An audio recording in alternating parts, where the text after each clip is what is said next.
Vamos dar sequência nessa reflexão sobre confissão de pecados. Então, quando na vida de uma pessoa que serve a Deus, as coisas não estão fluindo como deveriam fluir, o pensamento é: isto é uma provação do Eterno? Isto é uma provação de Deus para a minha vida?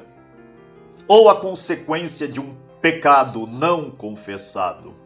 Deus tem promessas para a vida dos que servem a Ele, mas muitas vezes estamos sem viver essas promessas. Quer um exemplo? Jesus disse: quem crê em mim, rios de água viva fluirão no seu interior. E por que tem tantos na igreja que são tristes, que estão vazios, que estão sem alegria, que estão sem contentamento? Quem prometeu foi o Senhor Jesus e Ele não falha. É para ver um rio de alegria que é o Espírito Santo no interior de quem serve a Ele. Será que isso não é falta de confessar as suas culpas, as suas falhas, os seus pecados, as suas imperfeições, as suas iniquidades, o seu vacilar? O interessante é que quando Tiago diz: confessai vossas culpas uns aos outros e orai uns pelos outros para que sareis, então existem enfermidades que o tratamento médico não vai resolver, o medicamento não vai resolver, a dieta alimentícia não vai resolver. Só vai resolver quando confessar a culpa e receber uma oração intercessória.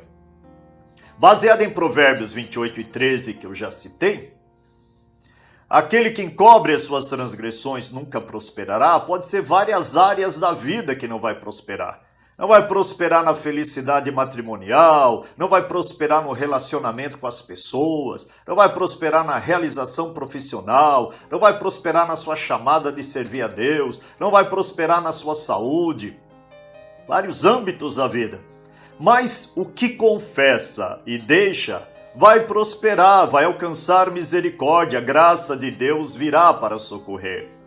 Então, é claro que o pecado é perdoado por Deus, por um filho dele que lhe pede perdão, mas o pecado tem um desdobramento, tem uma consequência, tem uma cobrança.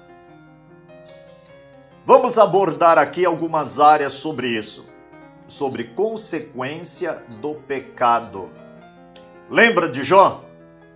O inimigo, junto com os filhos de Deus, se apresentando diante do Eterno, e Deus pergunta para o inimigo de onde ele vem.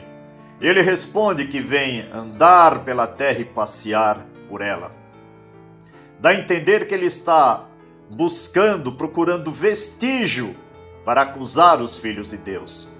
Na sequência da conversa, Deus diz: viste o meu servo Jó? Não há ninguém na terra como ele. Aí o inimigo vem como um promotor no contraponto, dizendo: também tu cercaste. Havia uma cerca na vida de Jó, e Deus o abençoava em tudo o que fazia. Em Tito capítulo 2, o versículo 8, o apóstolo Paulo fala para Tito: de tal maneira que não tenha o adversário nenhum mal para falar ao nosso respeito. Continuando a reflexão sobre confissão de pecados. Mas a pergunta é a seguinte: e se não confessarmos os pecados? E se escondermos os pecados? E se varrermos os pecados para debaixo do tapete? Qual é a consequência disso? Entende-se que a vida espiritual da pessoa fica como que numa prisão, porque os demônios trabalham justamente com aquilo que está escondido, com aquilo que vai apodrecendo. Pecados escondidos, culpas escondidas, iniquidades escondidas, é como uma carne podre. E a carne podre, ela junta moscas, aparece as larvas, junta ratos, baratas, porque ela está apodrecida num lugar escondido. Mas quando é confessado, é como se faz uma limpeza. Pega a carne podre, joga fora, limpa aquele local, varre, joga detergente, desinfetante, fica tudo limpo. Aí não ajunta mosca, não ajunta barata, não ajunta ratos, não ajunta as larvas, não tem vermes, não tem mais nada. Isso é o confessar das culpas. Isso é o confessar das faltas. Isso é o arrependimento. É isso que a Escritura está trazendo clareza para nós. Vivemos uma época em que as pessoas que servem a Deus não querem confessar as suas faltas, não querem confessar as suas culpas, não querem confessar os seus pecados. Você sabia que há uma diferença entre os nossos batismos nas águas nos dias de hoje e os batismos dos dias de João Batista? Mas por quê? Porque tanto no Evangelho de Marcos como no Evangelho de Mateus, nós podemos ler que a multidão ia para ser batizado como? Confessando os seus pecados. Confessando os seus pecados. Sim, trazendo à tona os seus pecados e eram batizados nas águas para arrependimento. E hoje, como anda esta confissão? Interessante que a Bíblia nos diz que o próprio santuário de Deus, no meio dos filhos de Israel, se tornava contaminado. Mas como? O santuário de Deus se tornava contaminado? Sim. Deus disse para Moisés que o santuário dele se contaminava por causa das iniquidades, por causa das imundícias, por causa das culpas dos filhos de Israel. E uma vez por ano, o santuário de Deus precisava ser expiado, purificado dos seus pecados. Então eram 2 bodes. Um bode era sacrificado e era esparzido o sangue no santuário do Senhor, no altar, no lugar santo, no lugar santíssimo, para expiação do pecado. Mas o outro bode não era morto. Ele era enviado para o deserto, levando os pecados do povo. Mas de que maneira ele era enviado? Antes de ser enviado, Arão teria que colocar as suas 2 mãos sobre a cabeça do bode emissário. E fazer o quê? Confessar, contar, revelar, trazer à tona as culpas, os pecados, as transgressões, a insubmissão, a rebeldia de todo o povo de Israel. E confessa, depois de trazer à tona todos os pecados do povo, aquele bode era levado para um lugar do deserto que ele não conseguiria mais voltar e ficava por lá carregando os pecados do povo. E nos dias de hoje, como está o nosso arrependimento? Como está a confissão das nossas culpas? Ou estamos guardando para nós mesmos? Ou estamos carregando? Ou vemos áreas da nossa vida que não flui a paz, que não flui alegria, que não flui realizações e não entendemos o porquê, e Deus está falando conosco através dessa palavra. Quem tem ouvidos, ouça o que o Espírito diz à igreja. Interessante que podemos refletir, confissão de pecados, mas como assim? O pecado separa o homem de Deus, como está escrito no livro do profeta Isaías. Mas as vossas iniquidades fazem separação entre vós e o vosso Deus, e impede que a luz do seu rosto venha resplandecer sobre vós.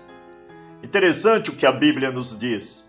A oração do fariseu e do publicano. O fariseu, tão preocupado em observar a lei, mas estava se exaltando a si mesmo, e não desceu da oração justificado. Mas o publicano que pediu perdão, o publicano que dizia, ó Deus, tem misericórdia de mim, pecador, esse desceu justificado, porque aquele que se exalta será humilhado, mas aquele que se humilha será exaltado, disse o Senhor Jesus, louvado seja Deus. É por isso que está escrito em 1 João, na primeira carta de João, capítulo 1 e o versículo 9. Se confessarmos as nossas faltas, Ele é fiel e justo para nos perdoar os pecados e nos purificar de toda iniquidade. Também está escrito, se andarmos na luz, como Ele, o Senhor Jesus, na luz está, temos comunhão uns com os outros, e o sangue de Jesus Cristo, Filho de Deus, nos purifica de todo o pecado. Quando lembramos da parábola do filho pródigo que o Senhor Jesus narrou, O Senhor diz que o filho pródigo caiu em si. Essa palavra do filho pródigo cair em si significa arrependimento. E disse consigo mesmo: quantos jornaleiros do meu pai não têm abundância de pão? E eu aqui padecendo privações e necessidades. Voltarei e direi para o meu pai. Ele está querendo dizer: vou confessar, pai, pequei contra os céus e perante ti. Não sou digno de ser chamado teu filho. Faz-me como um dos teus jornaleiros. O pai perdoou, o pai abraçou, o pai fez festa, o pai deu anel, o pai deu sandália, o pai deu roupas novas. Mas a herança que ele havia desperdiçado, essa não voltou para ele. Por quê? Porque o pecado tem uma consequência, mas Deus trabalha através do arrependimento e do confessar. Você pode me perguntar: mas, pastor, o confessar a Deus não tem perdão? Sim, tem perdão. Mas há situações que dá para entender pelas Escrituras que devemos procurar alguém, uma ou duas pessoas, e confessar. E creia nisso, haverá expiação do pecado, haverá perdão. Acreditamos que vai ser quebrado esta consequência, esta humilhação, este opróbrio, isso que não dá certo, isso que traz um vitupério.